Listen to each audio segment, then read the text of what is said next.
Now, what are the economic partnership agreements? I'm sure many of you in the room know about this.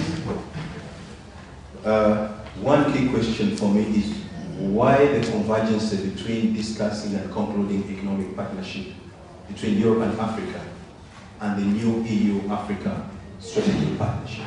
Is there a likely convergence? Could one be the political arm and the other the economic arm of the other? And I think that's an issue for us to deal with.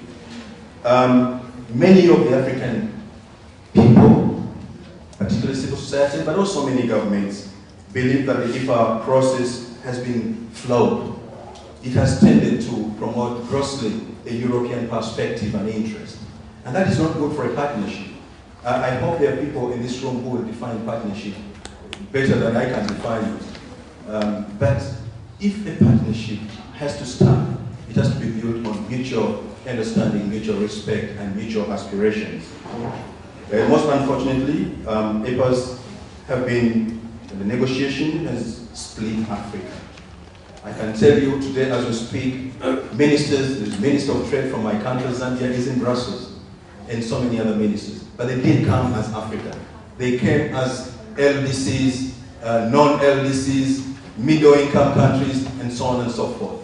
You know, what kind of partnership can such a split outfit achieve with Europe?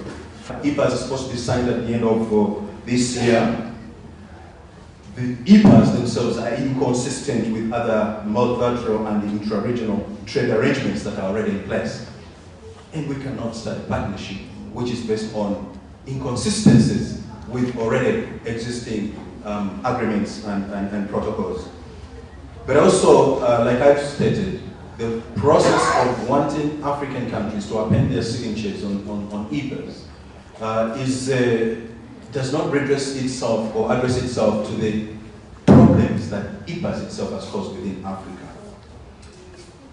EPAs is also supposed to be judged against standards set by Doha, and Doha, as far as I'm concerned, is dead.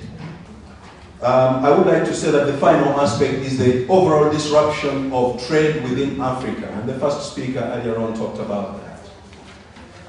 I, for one, as a person born and living in Africa, I believe that the most important trade that must happen in Africa is trade within Africa, and less so trade with Europe and other continents. But EPAs and the world process has negated growth of African institutions that will promote trade within Africa. I know for sure that the world will not come to an end if today we say that we are not going to sign the economic partnership agreement. In fact, a normal trader in my village will not even know that EPAs were not signed, neither will any in Europe. And so there is no reason why we rush to commit our two continents to protocols that we shall tomorrow say were wrong protocols, and then we go through a whole process of renegotiating new systems.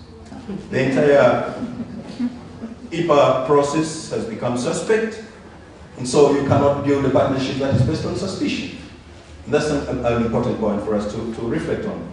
Most African people are smallholder farmers. They've already told you that I work with organizations that work with smallholder farmers.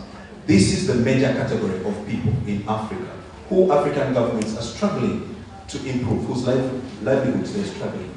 How are EPAs addressing the plight of those people? If we are not addressing the needs and challenges that those people faced with, we are building a castle that is going to collapse as soon as it is built. In conclusion, ladies and gentlemen, I want to thank you for listening to me and to say that it's a great honor for all of us in this room to shape Africa and Europe. It's also a challenge. And I think the worry is, what kind of continent do you want to leave your children if you are in Europe or if you are in Africa? Do you want to leave your European grandchildren as people who have a responsibility to finance Africa, or do you want your African children to live forever looking up to Europe for all the solutions to their best needs? I thank you.